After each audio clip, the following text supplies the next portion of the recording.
I finished scraping the floor and it's as flat as possible. Now it's time to start thinking about laying the sheet vinyl. Sheet vinyl comes in 12-foot widths, so it's not possible for me to move it in here as it is. What I'm going to have to do is make the measurements and cut it outside the room, then bring it in. There are two different ways I know to cut the sheet vinyl.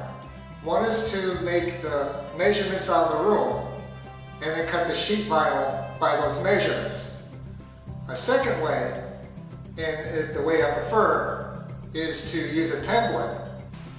A template gives you the exact measurements of the room, and it also will eliminate any kind of waste that may occur by cutting the room just by its dimensions. To make my template, I'm using just some old scrap paper I have around the house, which comes in very handy. To make my template, I just lay the paper on the floor, to the wall, and then tape it down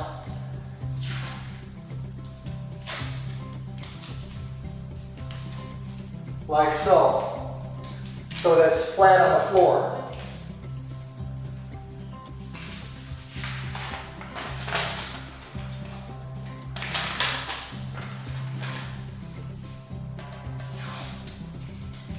And I just repeat this for the entire room.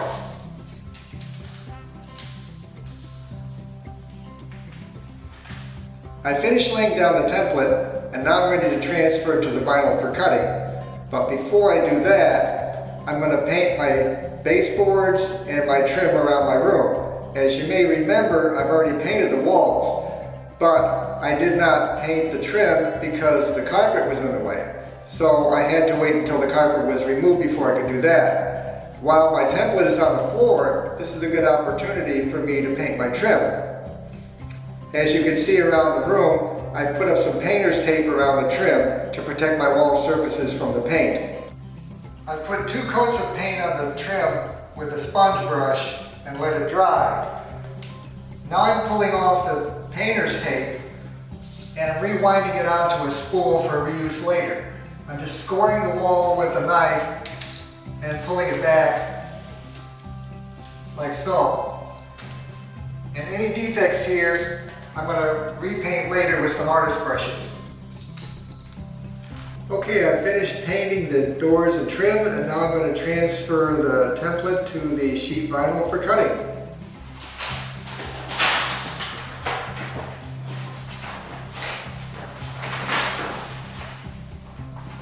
The template's not stuck to the floor, so all I have to do is roll it back.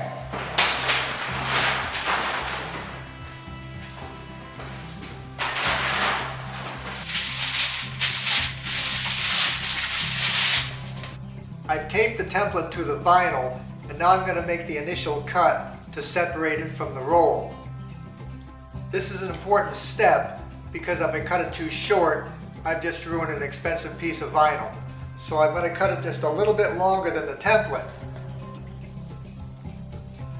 Before I make my cut, I'm going to slide a piece of plywood underneath the vinyl to protect the floor underneath. I'm just going to use a straight razor knife and make a cut about an inch or so off the template. And then I'm just going to continue down the line till it's cut.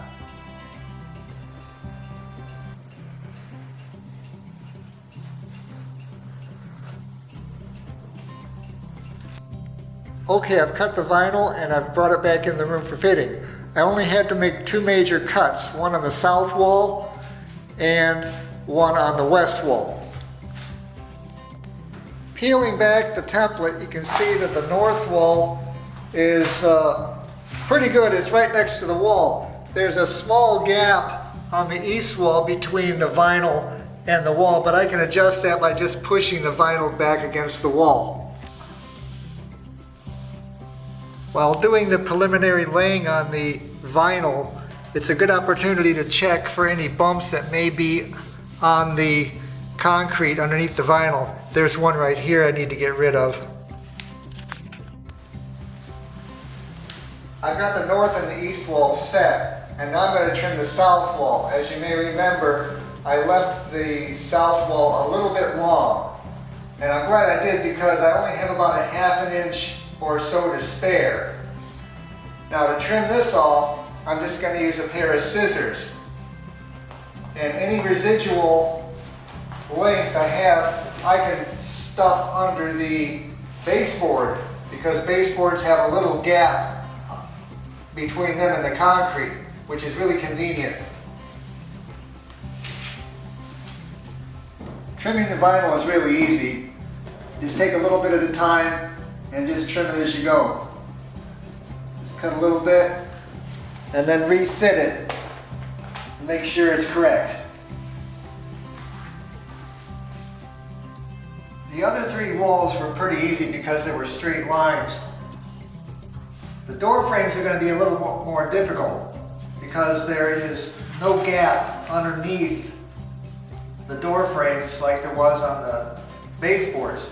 So I have to make an exact cut. I'm going to have to be a lot more careful with my cuts, and it's going to take a little bit of artistry to get the angles around the corner. As you can see, I'm cutting it down little by little. This will reduce the amount of air I have and make for a better fit. I finished my preliminary cut on the north side of this door frame, and it looks pretty good. It'll need some fine tuning later, but I'm going to repeat the same thing on the south side of this door frame now. The last part of the vinyl I have to cut is the closet. This was a little more difficult because I have to cut 3 sides of the door frame.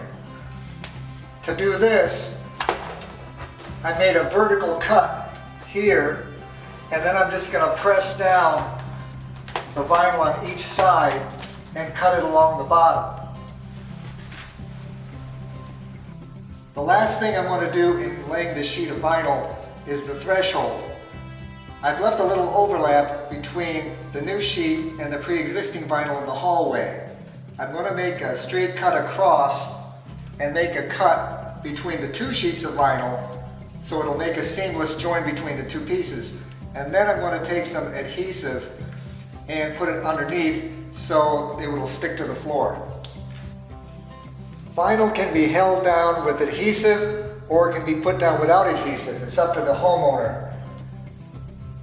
In my low traffic areas, such as bedrooms, I prefer not to use adhesive except for places where I have to join 2 sheets of vinyl.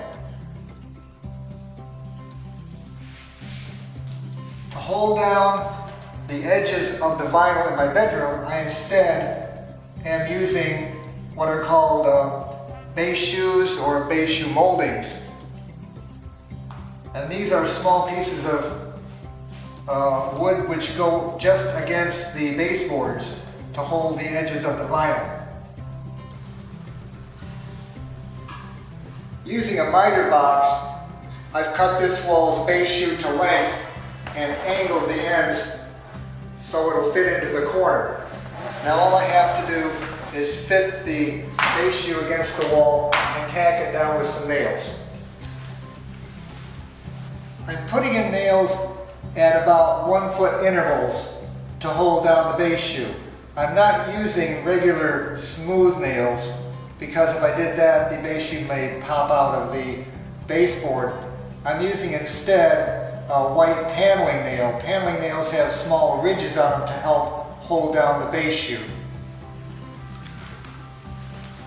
Because of the gap at the bottom of the baseboards, I'm putting the nails, which are about 1 inch long, near the top of the base shoe, angled slightly downwards. At first I'm putting them in with the hammer down to about here, but to avoid any kind of damage to the base shoes, after this I'm using a small punch.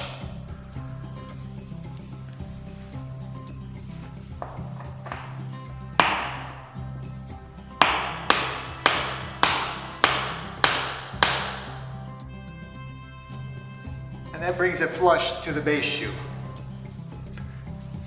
Okay, I've got my base shoes up, and the last thing I'm going to do for my floor is put some caulk around the nail heads and around any cracks that might be visible in the moldings. I've put some painter's tape on the floor to protect my floor from the caulk. And what I'm going to do is I'm just going to use my finger and put some caulk inside the cracks.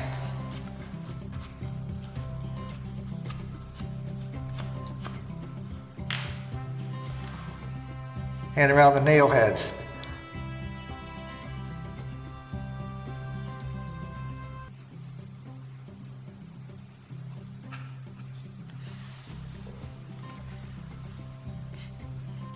It may be a little bit messy, but the caulk will wash off easily off my fingers. Okay, I've finished caulking the base shoes and I've rehung the doors, and this room is finished. Pretty good job if I do say so myself.